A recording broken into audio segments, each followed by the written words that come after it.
mywifiext.net setup. Connect the extender. Plug your Wi-Fi extender into a power outlet near your router. Wait for power light. Ensure the power LED on the extender turns solid green. Connect to the extender Wi-Fi. On your computer or mobile device, connect to the extender's default Wi-Fi network, usually Netgear_EXT. Open a web browser, launch a browser and type mywifiext.net in the address bar.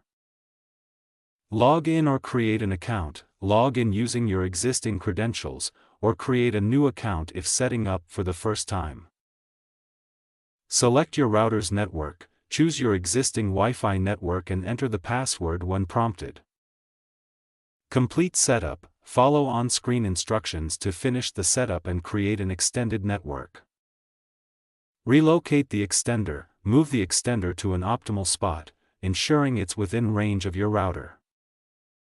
Check connection. Confirm the connection status via the LED lights and test the extended Wi-Fi range. Reconnect devices. Connect your devices to the new extended network using the provided SSID and password.